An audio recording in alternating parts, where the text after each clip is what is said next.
right, we are live on Facebook, Vicki, and we're going to give folks some time to get in. I am also going to take a look from my phone so I'll know when we can kind of get started in our discussion. Are on the move, a personal financial look ahead. And I'm so excited about having Vicki with us on tonight, Promised Land. Thank you for tuning in. Please like and share this evening. Let's get it out to as many people as possible. This conversation goes beyond the Promised Land Church.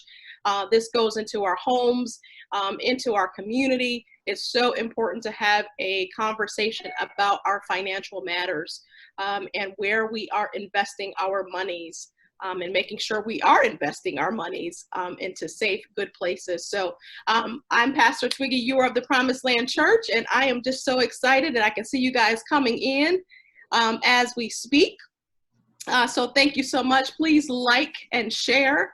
Please like and share. We have with us tonight Vicki Brackens, Vicki R. Brackens, and she is the president and financial planner for Brackens Financial Solutions Network, LLC, and she is going to be sharing her wisdom, her knowledge, just everything she knows. We're going to crack it open tonight, and we're going to dive in and talk about my money, and making sure our money is working for us on tonight and the days to come, and information regarding building wealth, preserving wealth, and managing your money is so important. And this was on my heart, Vicki, because of where we are in the COVID-19 times that we're living in. I don't know about anybody else, but I've been checking on my money. You know, I kind of want to make sure, first of all, I want to make sure I still have a job. Second, I want to make sure that I'm not just haphazardly spending money during this time, but that we are investing it in the ways that we should be investing it in. So as the founder of On the Move, I try to bring resourceful information to our congregation, but also to our community on ways to make us much more productive, not just as members in our churches, but members in our community and members in our workplaces. So this is relevant, and this is relevant for all of us. So again, please take time to like and share the broadcast. I see you all coming in. Let's share to all. Let's have some host some parties in the background so that we can get this out to as many people as that we can. You know, I was Vicki, before I connected tonight, I was looking at the Bible, and there's over 2,300 verses in the Bible that talk about money. Over 23. I think it's an important matter to God. I think it's pretty important. And one of my favorite books that's filled with wisdom regarding money matters is the Book of Proverbs. It's such a book of wisdom that guides us. And Proverbs 22:7 says that just as the rich rule the poor, so the borrower is the servant to the lender. And then Proverbs 6 verses 6-8 says, go to the ant, you sluggard, consider the ways and be wise, and be wise. And then Proverbs 11:14 says, where there is no counsel, the people fail, but in the multitude of counselors, there is safety. And that's one of my favorite scriptures. And I'm always trying to surround myself with wisdom and good counselors, people that have experience. So tonight we have that person, and I don't want to wait.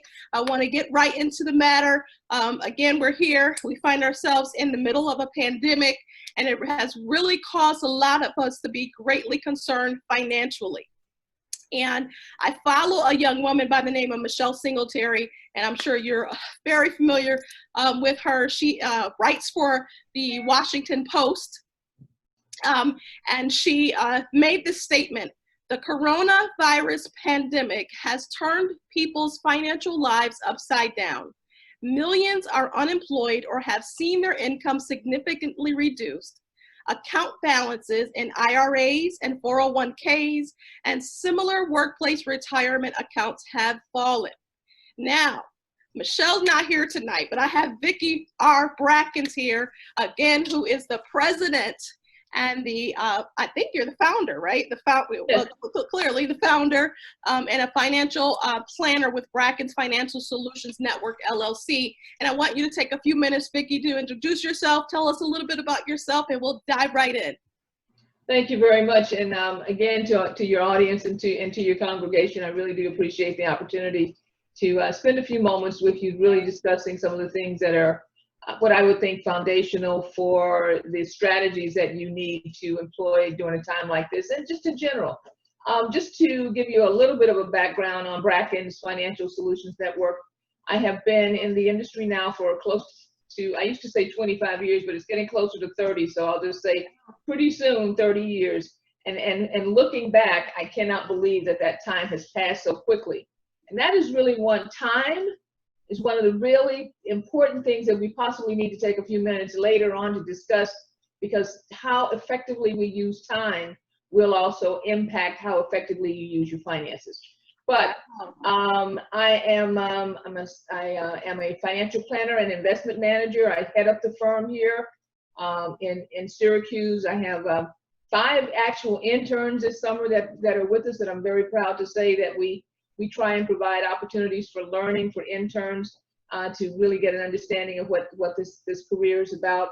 And I have a staff of 4 here. And we concentrate on creating strategies that will be impactful for primarily creating income streams that you cannot outlive in retirement, and for wealth creation and wealth transfer. Really, if we look at the resources that we have throughout our lives, through the day-to-day creation of revenue, whether it be in a job because you're working as an employee or as a business owner, that revenue represents a moment in time that you cannot recapture. So we must make sure in all the things that we do that we look at how to retain that moment in time and create wealth, or create long-lasting transferable assets that can move from one generation to the next and sustain ourselves during that period, during the time period that we are here on Earth. I love what I do. Somebody asked me, I said, listen, if I've been doing this for 30 years and I don't love it, something's absolutely wrong. Okay, I actually love it primarily because you can see over time how the pieces fit together, and as individuals put those strategies in place, how they move from one generation to the next. I am now starting to see the second and third generation as far as clients are concerned. And my mother was an educator for 41 years, and she used to tell me, Vicki, one day, when she'd come home, I got a child today. I said, what do you mean, Mother? She said, a student that grew up with me who now has had a child, and it's really rewarding to watch that progress. Sure. So I'm very grateful to the Syracuse community, and we'll talk more about that, but I really want to get into some of the questions that you have, and we'll go from there. Great, thank you so much. And again, we're so delighted you're with us on tonight. So let's start with this. Some of us Americans, some of us have received these based on the $52 trillion coronavirus aid or relief fund or economic empowerment security CARES Act, whatever way you call it. So some of our families have received up to $1,200 in stimulus payments, some $2,400 for couples, plus $500 each for each dependent child. So you got this money coming in, but it's not going to be the answer, right? It's not. As a matter of fact, most of that money, if that money's not gone, it's already gone. It's already gone, right? Oh, yes. So financial health is important. How do we wrap our arms around it during this time of COVID-19? How do we protect our finances while planning and preparing for the future? One of the things that I realized very early on during the early stages of the pandemic was that we were being given, and it doesn't feel like it initially, but we were being given an opportunity. We've been given an opportunity to become quiet and to think and to start assessing the things that we are doing. And that period of time has allowed most people to stop and say, what are essential expenses that I really have?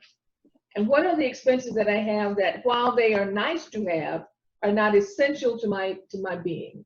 And I would say the first thing to do is bringing that clarity just for everyone while we still have some time before we get back into the rat race. You know what happens in the rat race? We're just doing. We're not thinking. We're just doing. To stop and really look at what were the essential expenses, and then start building your savings plan or your cash emergency plan around your essential expenses. And secondly, you'll probably also notice that you didn't miss a lot of things that you thought were important to you. Like the movies and all that stuff, right? Okay. So going 3 times a week to the Longhorn Steakhouse, all those types of things that we really thought were important to us, and forgetting how to take a pan out from under the cabinet and put it on the stove. Look, Vicki, we didn't. Okay, move on, Vicki, move on.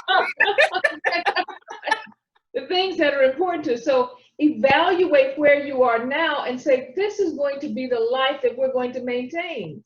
Because that life is probably a lot less, first of all, financially stressful, possibly also physically stressful, but definitely financially stressful, which will now provide for you a healthy relationship foundation with your money. Why is it important to have good health around good financial health? Doctors will tell you, psychologists will tell you, your pastors will tell you that individuals who are not financially healthy have higher levels of stress, and those higher levels of stress lead to bad outcomes as far as relationships and health. So if nothing else, financial health should be looked at as a way to improve your basic health and your basic relationships. But on top of it, it will allow you to create a groundswell of resources that can be passed from one generation to the next. Okay. Wonderful, wonderful. Thank you.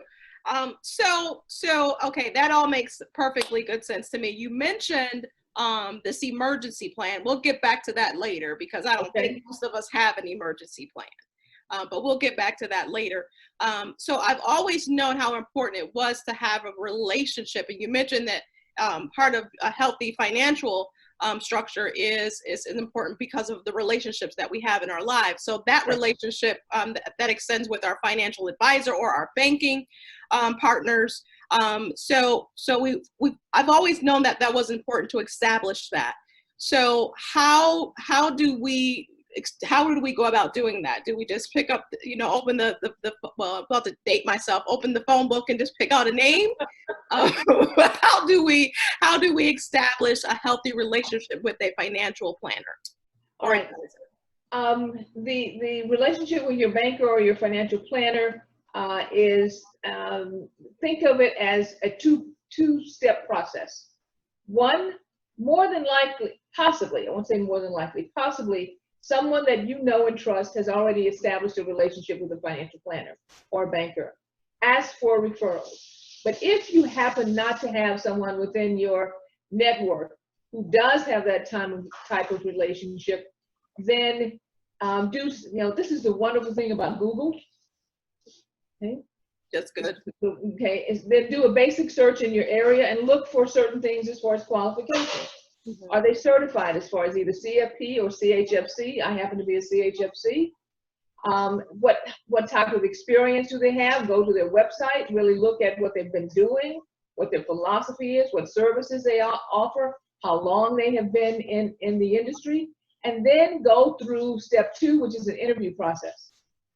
Don't turn your money over right away.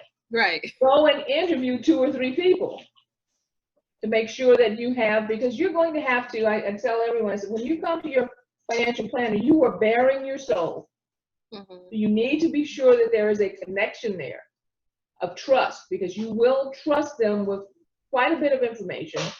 And you need to have someone who you can feel is in your corner, who has your best interest at heart.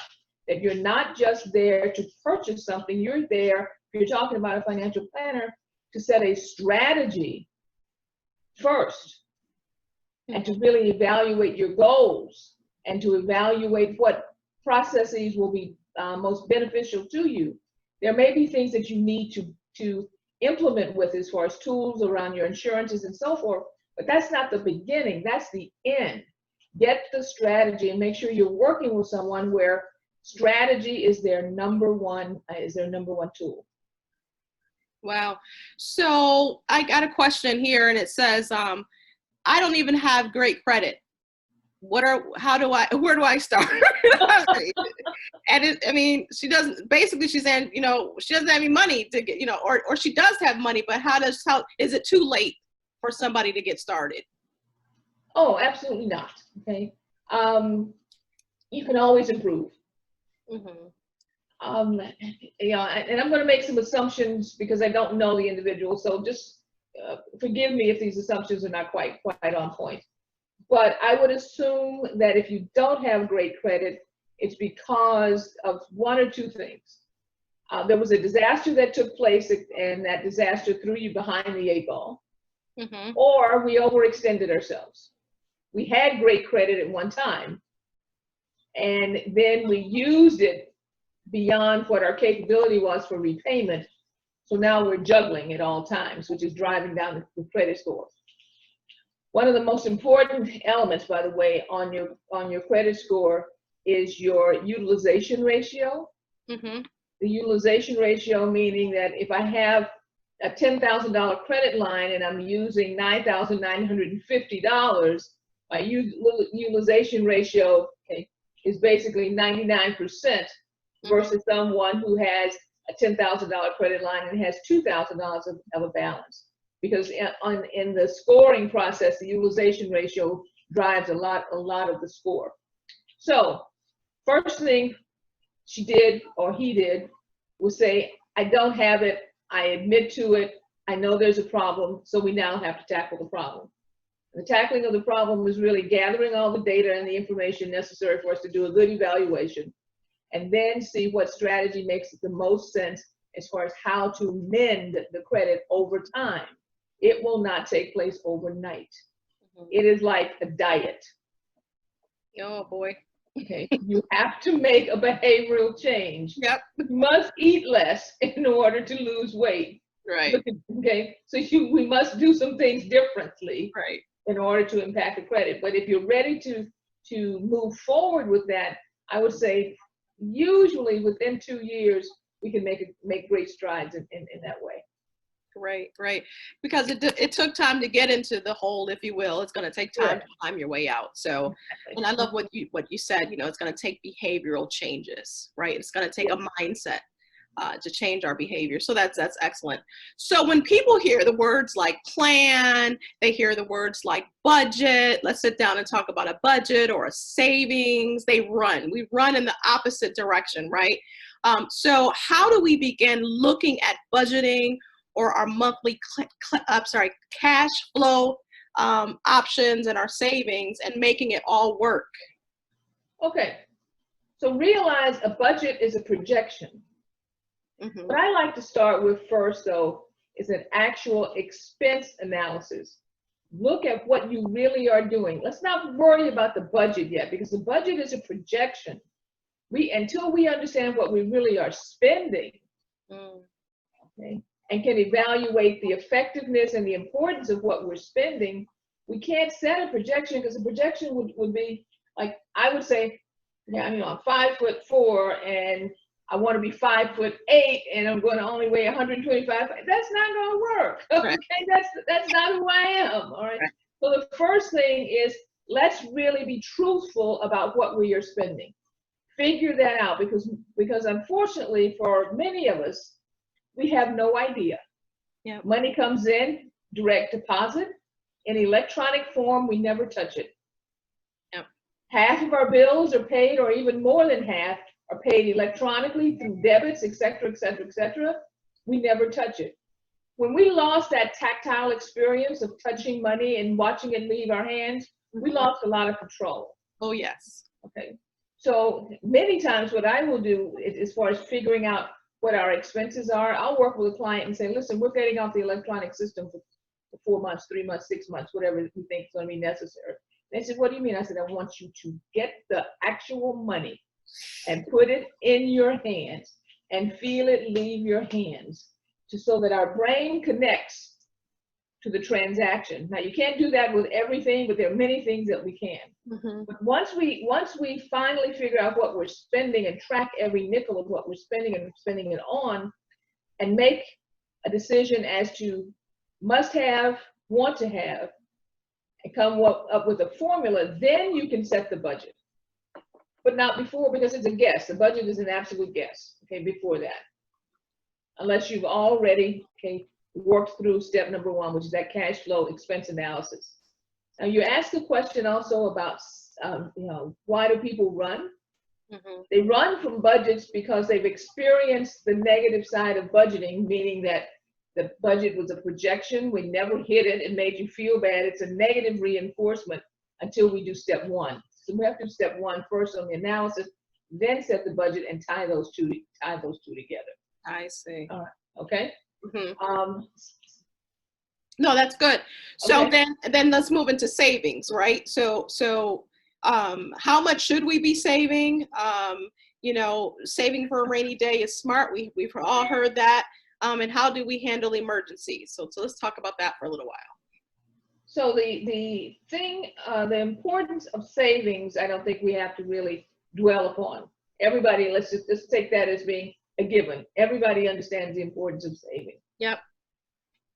What we don't agree upon, though, is the discipline around savings and how to get there. And I have found that the best thing to do is automatic. When it doesn't leave, or is not left up to me making an effort to have it happen. So most of us who are working have automatic deduction plans at work. Okay. And using those for your savings, your 401k plans are ways for savings. But when we're talking about emergency savings really is above and beyond what the 401k plan is. And here's the formula most often. We typically will say 3 to 6 months worth of expenses. Again, that's why it's important for us to understand our expenses. When I say expenses, I mean the survival expenses, the mortgage, the car payment, the gas and electric bill, the water bill, food, your healthcare costs. Don't forget your healthcare costs, anything related to what may happen with your children, as far as tuition payments, things of that nature, your expenses, baseline expenses, 3 to 6 months. But based on the things that have happened over the last 10 years, we've started to expand that number to 6 to 9 months, because we've had 2 recessions and a pandemic, which should make us more cautious around the things that we need to do. Okay, so 3 to 6 months minimum. I would rather see it somewhere around 6 to 9 months as far as your expenses are concerned. Again, that will not happen overnight unless you have a windfall. So you must build that into your expense levels. You must build that into your automatic structures within your budgeting in order for that to happen. Can it be done? Sure. What has to be done, though, is some sacrificing. We have to make some decisions between the things that we like to do versus the things that we know we must do. But once we get that into and we finish that process, then we have room to move forward. Let's say, if in order to hit that, you needed to save $500 a month. I'm just using a number here. And you save that $500 a month. Oh, you can do that. $6,000 a year. I know what you people earn. Okay. We're not broke. Okay. The money's there. Right. 100. It's less than it's about 125. What? 125 a week. A week. A week. Okay. Okay. 125 a week. So we just put it away. Once you cry about it a couple, 3 times, it becomes habitual. Right. Okay. And it's there. Once that's done and we've hit our target number, then we have that $500 a month that we can deploy towards some other goal. Okay. It would be great, though, if we kept saving it. Right. And move from saving to the investment model. Right. And we'll talk about that in a second. So, but savings, though. So I'm going to save $125 a week. And you said it's better if that's auto. So it's, take it out my check so I don't see it. Just take it away. Take it. But is it being put where I can get to it, or do you will advise us with tools and things like that? Right. Okay. But in general, I'd say don't have it tied to an ATM machine. Okay. We don't want a revolving door in 125 out. Okay. Okay. So you will have, and quite often in a cash flow projection or in a strategy, we will set up different buckets. Okay. One, which is the savings bucket, which we know is basically under lock and key for emergencies. One, which is extra cash that we will have for the stuff that comes, that we may want to do for a particular goal, okay, that's going on. So depending on the things that you have to accomplish, we have 1 or 2 or 3 cash liquidity buckets for that. But you're right. Okay, we don't want it tied to something where you can pull it out in and out at will. Okay, we want you to feel pain when it happens. Okay. Right. Yeah, because and I've been to several, in our church we have hosted several credit classes, which have been great, by the way. But I noticed that folks get tied up in the credit part of money and not ever the investment or the savings. Right. So, yeah, you may not have any credit card debt, but you don't have any, you don't have nothing. You know what I mean? If you don't have enough liquidity behind you, then when an emergency comes, we are back into the credit cards. Exactly. So say that again, because I think that's an important part. So when you don't have liquidity, and liquidity is extremely important. I used to, in fact, you might hear the term, for those people who are in military, dry powder.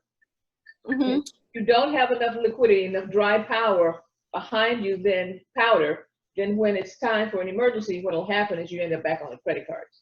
So liquidity is extremely important for you to build into your overall strategy. That is very good. So let's move into, I'm getting a few questions coming in, but let's talk a little bit about investment management or strategies. And I don't know if this means 401ks and IRAs, but what does the term investment management mean? So here's what we're talking about with investment management. I'm going to roll back up for just a second. Okay? Yep. First of all, it's extremely important to understand the difference between investing and savings, because they are different strategies and they have different purposes. A savings is for guarantees. We want cash guaranteed so that no matter what happens, it's there to handle whatever situation we need to have handled. Investing is about actually projecting toward the future with the possibility for more gain than we on that particular dollar or series of dollars than we had currently, because we want to take the money and leverage it to a bigger amount. Okay? But there are no guarantees around investing. Got it. You have to be willing to take the risk associated with it. That risk will diminish over time, but the important thing that is time.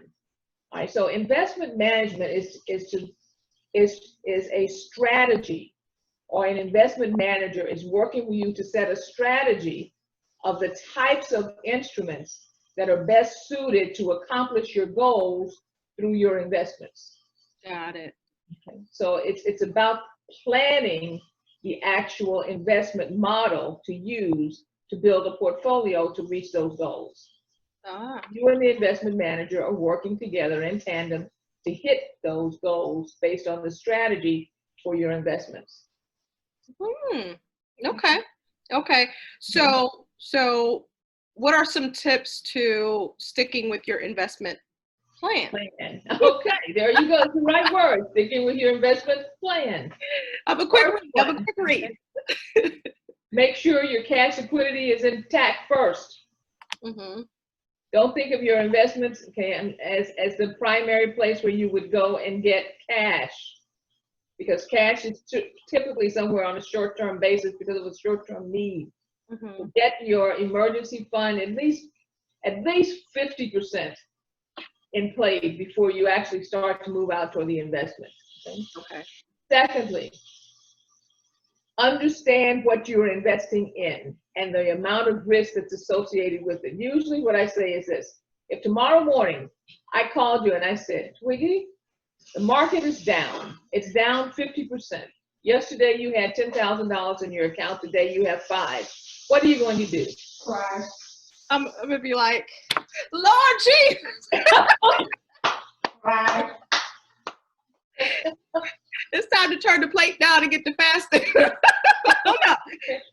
I'm going to ask you what I should do. You're going to ask me what I should do, but you're going to have an emotional reaction, right? Oh, absolutely. Oh, Okay. yeah. I might say a few other words, but yeah. Okay.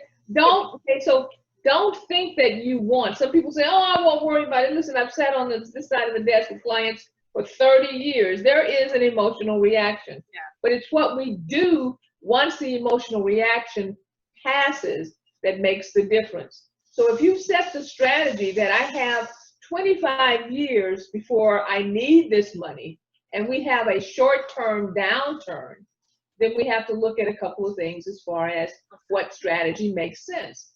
One of the strategies might be that if the short-term downturn is in relation to something that is not a systemic problem, but a incidental problem, COVID. Right now, it's still considered incidental. It's not considered systemic yet. Okay. Ah. We had something that happened for 3 months, drove the market down. May take anywhere from 3 months to a year to 2 to come back. Yeah. But it's not something that's going to break so far. You hear I said so far. Right. Not something that has been predicted to break the system. Okay. The financial crisis, go back 10 years. And yep. That was a systemic problem. And so we had to make major adjustments around some of the investment models. But it's about sitting down once that happens and saying, what type of problem are we facing? What impact is it going to have on us accomplishing our goals? If we still have a long window to go, I would probably say to you, yes, the market is down 50%, but most of the investments that you have here are good blue chips investments. They have a long track record of recovery. Let's go find some more money. Wow. Because we have a sale. It's like, it's like a neighborhood that had been a high-flying neighborhood going on sale temporarily. The probability is for it to increase.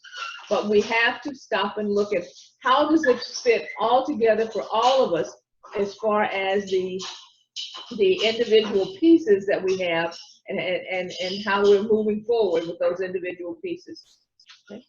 The next thing, though, is when you're looking at an investment strategy, you also have to realize that at no point in time will you be absolutely sure about what the next day is going to bring. It's all about probability. So we do have to make adaptations and shifts as we go forward. You have a 401k, I'm sure. Most people online have 401ks. I would tell everyone who's here, make sure that you're meeting with your plan representative, the person who signed you up, your plan representative, at least once a year. Open your statements, even though the market may be down. I know what happens. You throw them open. I don't want to see. I don't want to see. Open your statement so you can get an understanding of what's happening. So, we went through March, February to March, and March came down to about the 26th to 28th of March. The market dropped almost 50% during that period of time. Not quite, just depending on what segments of the market you were in. And then has recovered about 48% over the next 3 months. And that's all within a 6-month period. Yeah. Because this so far, as I said, has not turned into a systemic problem. We won't know for a while if this is going to be a much longer tail. It's starting to stretch out and possibly is going to be systemic where we have to make bigger changes, but we're waiting to see. Yeah. Wow. So let me take a question. One of my members, she can't be on live, but she did send a couple questions, and I want to ask one of those questions. It said, In terms of stock, is the stock market a good place to invest in? And I think you've kind of alluded to that, but talk a little bit about that. Okay. I'm going to have to put a lot of commas in here. Okay. Not knowing much about the individual, okay, or understanding her financial sophistication or ability to handle risk. In general, the stock market is a good place to be because the growth of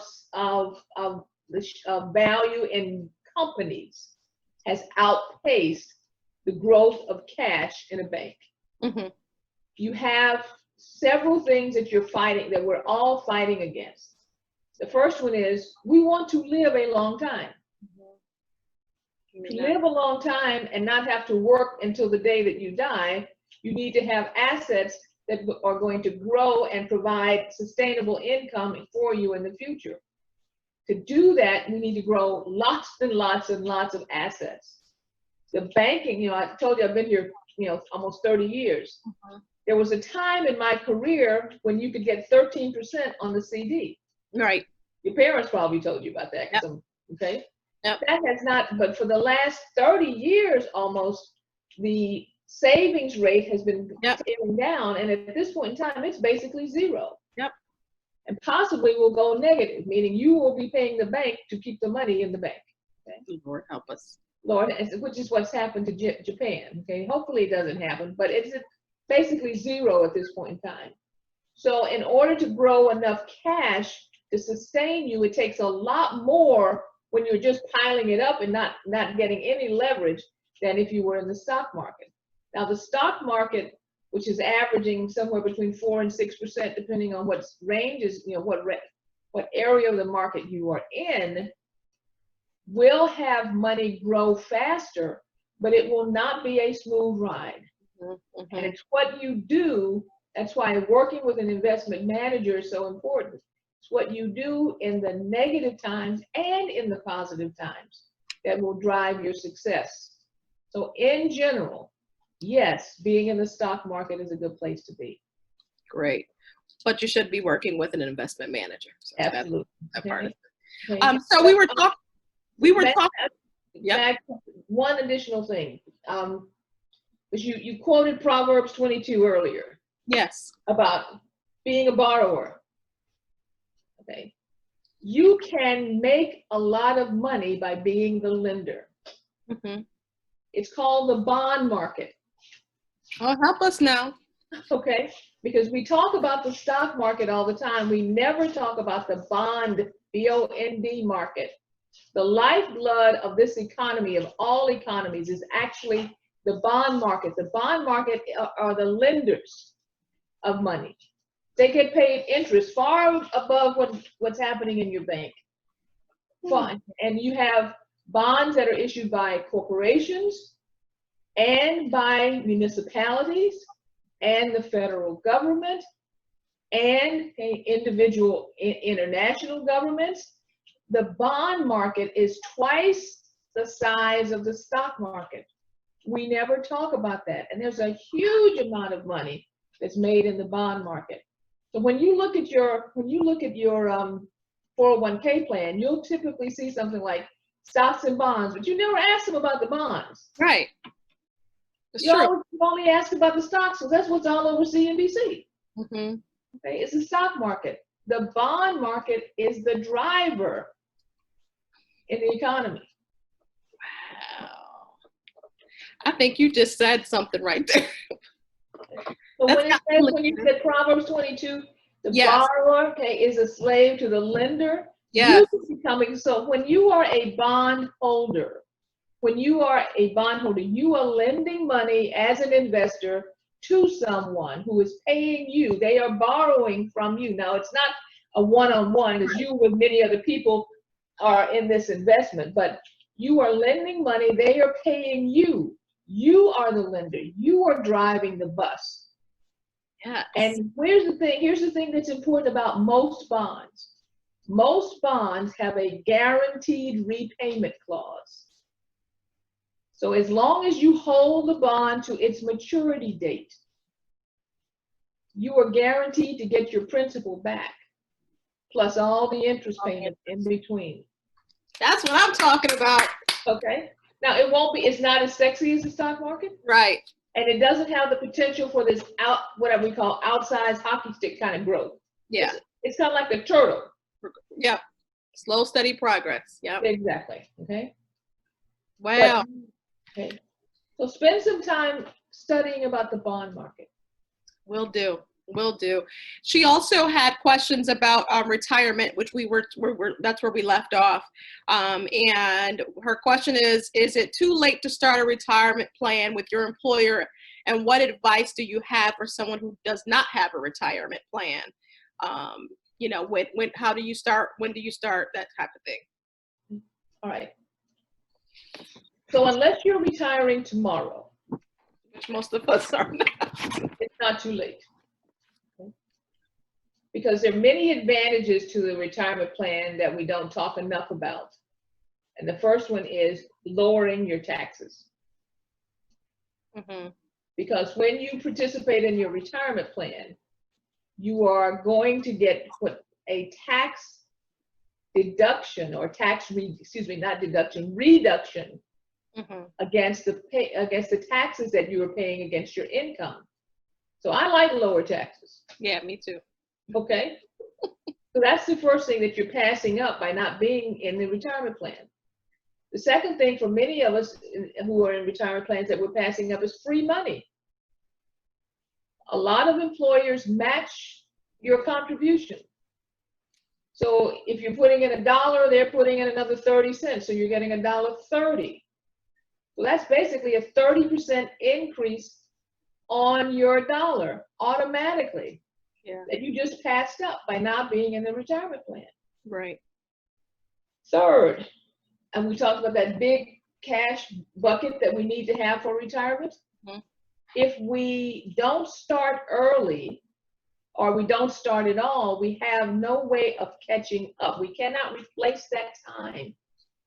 So when you don't participate in your retirement plan, no matter what stage of life you happen to be in, you are losing the time that you had available to build additional resources.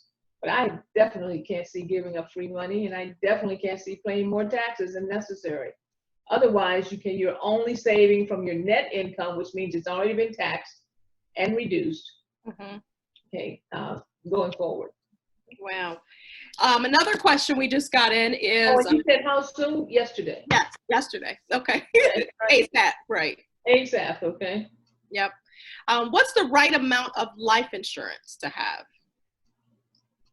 That's a really loaded question. Yeah. And it's a long answer, but I'm going to say it this way. Understand what life insurance is for first. There are basically two things that life insurance will do. Create an automatic estate. Okay? It creates an estate instantly the minute your policy comes into force, because what's being measured is your economic value of the life that you are living based on the revenue that you would create during your lifetime, and making sure that economic value is available to the people or institutions that you care about instantly. So it's like setting up a guarantee of my completion of my life phase as far as my accumulation phase is concerned. How much is the right amount?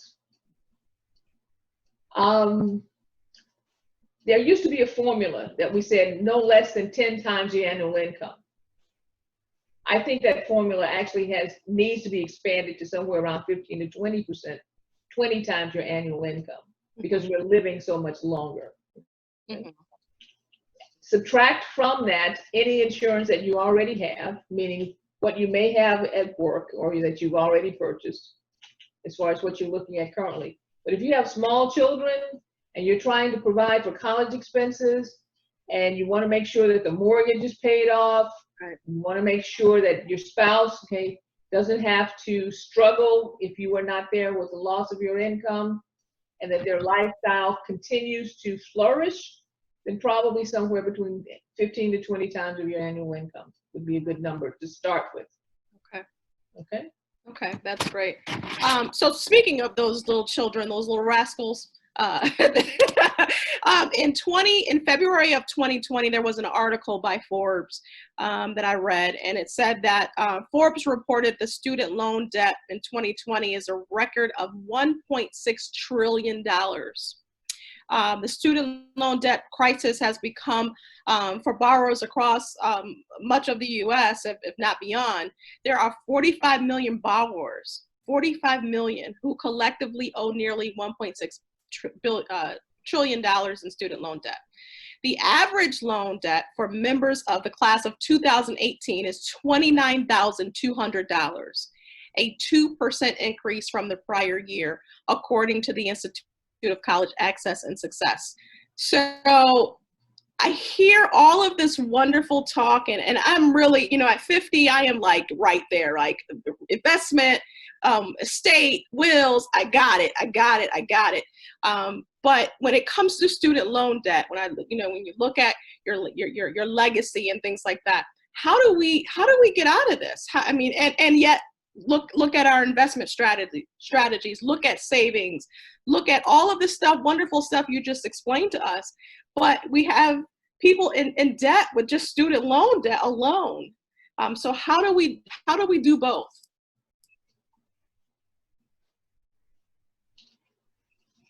We prioritize. Mm-hmm. Okay. So you're starting out. I'm gonna because I work with a lot of young professionals, Mm-hmm. and I see the numbers. I see the 100,000s and the 150,000s and the 190,000s, and I want to go and cry sometimes. Yeah. Okay. Because the amount of debt, while it is, we can get out of it. It is going to take a monumental leap. I'm going to say something that's not very popular, but I'm just going to tell you how I feel about it. Don't go to school. Don't spend $150,000 for an education for a career that's going to pay you $40,000 a year. Don't do it. Mm-hmm. Okay. Be a discriminative shopper when you are choosing a school. And your major. And your major. Mm-hmm. Parents, love your children, but don't allow them to make dumb mistakes like that. Mm-hmm. Okay. Sometimes we say, but he's got his heart set on XYZ private college versus state school that's going to pay for everything. The albatross that you're allowing your child to put around their neck by going there, particularly since we now know that undergraduate degrees are the equivalent of 50 years ago, a high school degree. You need a secondary degree, right, in order to, so you need to come out of undergraduate as free or as close to free as you possibly can, because you still have to spend a lot of money in the graduate program to really make that leap that, right, we're talking about, the educational leap. If you didn't do that, don't despair. Mm-hmm. You need to sit down and figure out a strategy to pay off some of the student loan debt. And here's some of the things we look at. First of all, you're young, and I tell students this all the time because I work with a Synergy program, mm-hmm, a lot. I say, listen, you're young, you're graduating, and you know how to live cheaply already, right? Yep. Yes. You've been living 3 to a dorm room, eating cornflakes, driving a hoopty. Right. Keep doing it for the next 3 years. Mm-hmm. And every extra dime goes straight to that student loan debt. And we sit down and we can figure out on a 3 to 5 year plan how to be out of debt in 3 to 5 years by actually continuing to live like you were a student. Not just, you got this new career and so forth, and first thing we do, go buy a new car and get this fancy apartment. No, you already know how to live cheaply. Buy some clothes because you got to go to work. You got to look nice at work. That's about it. Don't, and keep driving the hoopty and keep eating ramen noodles. For 3 to 5 years, you can be out of debt. the freedom that brings. So that's one of my first things with all graduating seniors when they first get that bill. Because here's the thing that I'm also surprised by. If you're in college, or if you have a child who's in college right now, many of them have not found, they have no idea what they owe. Zero. So I send them to the bursars. I call it the bursars. It's not called bursar anymore. That's how old I am. I send them to the financial aid office. Okay. And I said, get an accounting. I said, how did you get this money? I said, well, Ms. Brackens, they said, just sign here. And I just signed there. And my check showed up and I was off to school. I said, so, and they come back after that assignment because I have them call and find out, in their junior year that they're $45,000, $50,000 in debt and they had no idea. Okay? So do an accounting first. Make sure that when you're borrowing money, you are keeping up with what you actually are obligating yourself for. If necessary, go to a community college first. Yes. And drive down the cost, because a lot of us, me, Vicki Brackens included, weren't quite sure when we started. If you looked at my resume, you saw that my degree's in biology. And we're not quite sure. So those first 2 formative years, why pay top dollar? Go out and ace everything. Okay? Take advantage of all the programs that are available, because it's the graduate degree where the money is really going to, where the advantage is going to take place. But if we have the $150,000 debt and it's too late, we've already bought the house before you came in, okay? Then, what we look at is how can we create additional income? So second job, all the money going straight to the debt. And we look at it, instead of a 3 to 5 year, maybe it's a 5 to 8 year plan to get out of debt, but it's a lot better than 30.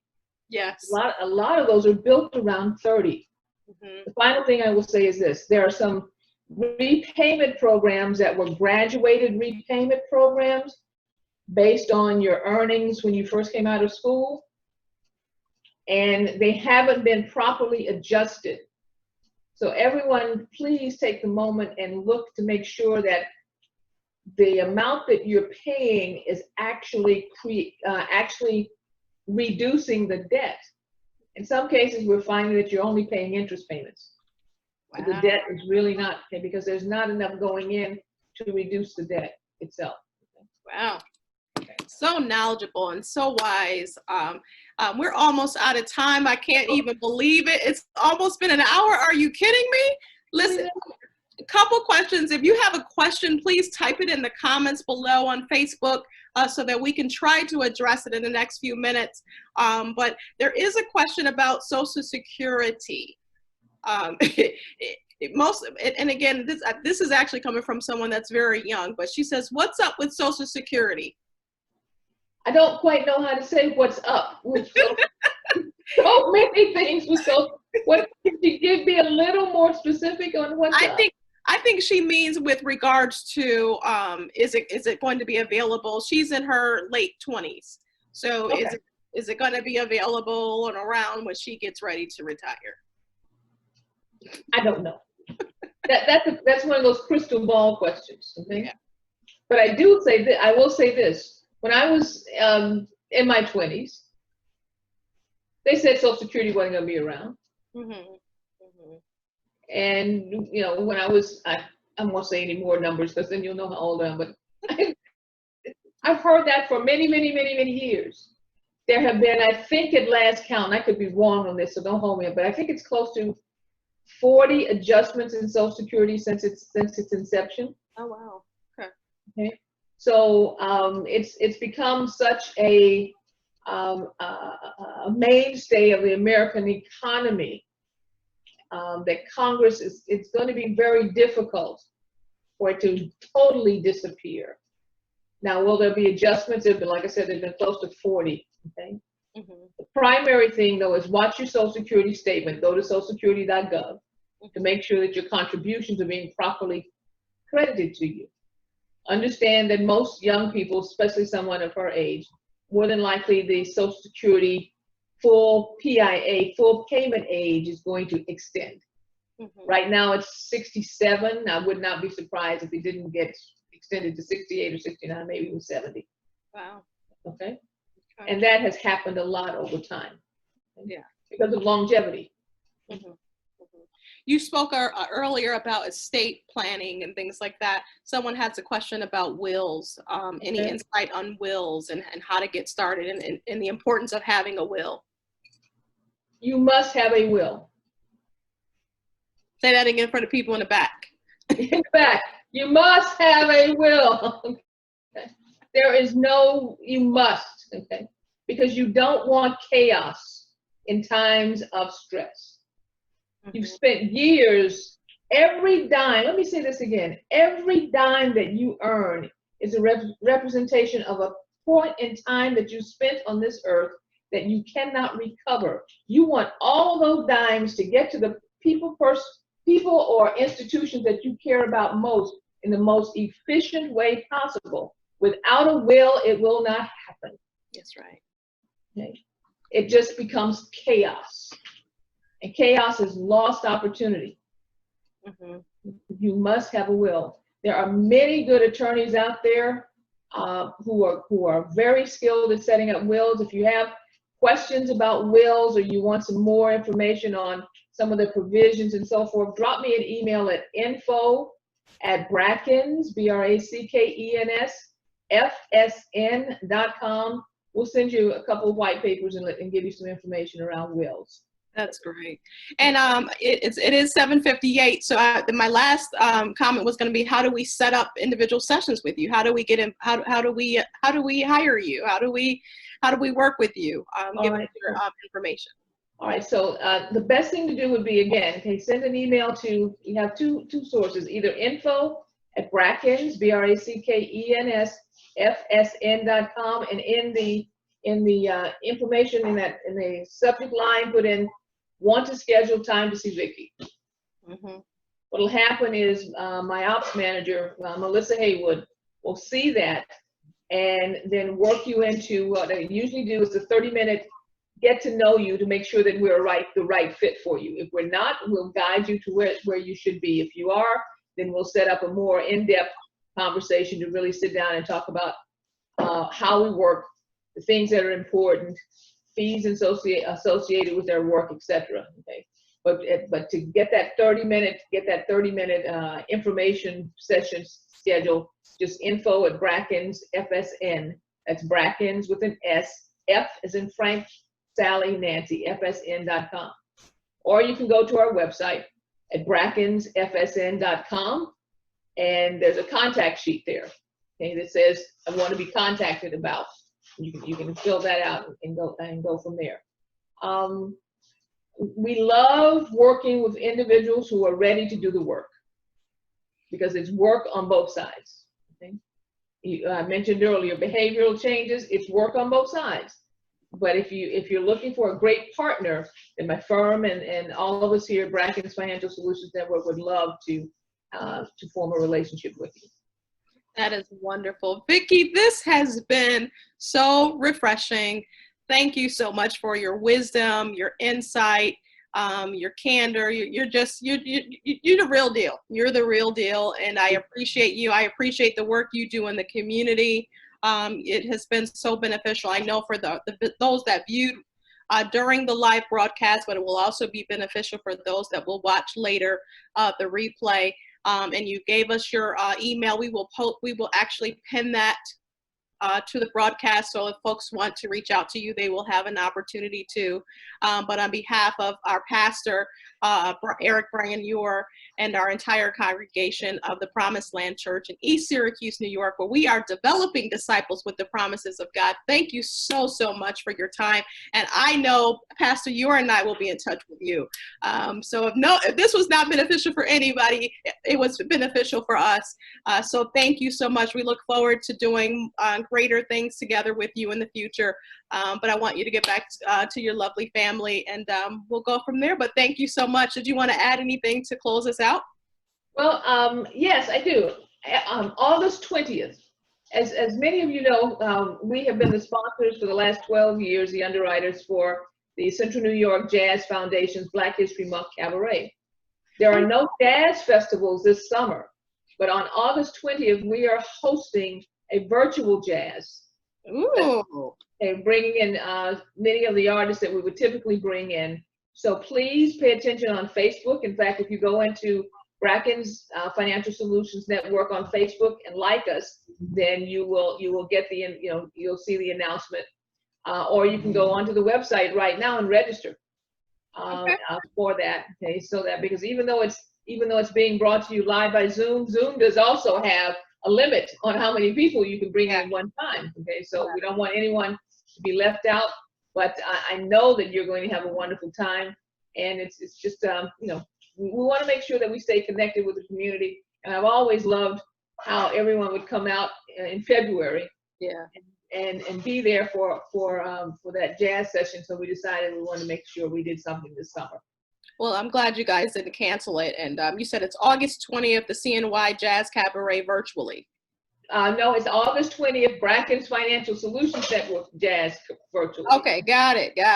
Okay. But if you go onto the website and go under events, the registration link is right there. Okay. So that's at brackensfsn.com. The registration link is right there. Well, I think that's a great opportunity for us. We have, a couples ministry and all of that, and I think it's a great. We can call it date night or something. That would be date night for sure. I think it's a Thursday. I love it. Right. And you don't even know me that well, but I am in love with the saxophone. So listen, I'm telling you, anyway, that's another story for a different day. Okay. We love you so much. Thank you for your time. Thank you. Bye. Appreciate you. Bye-bye.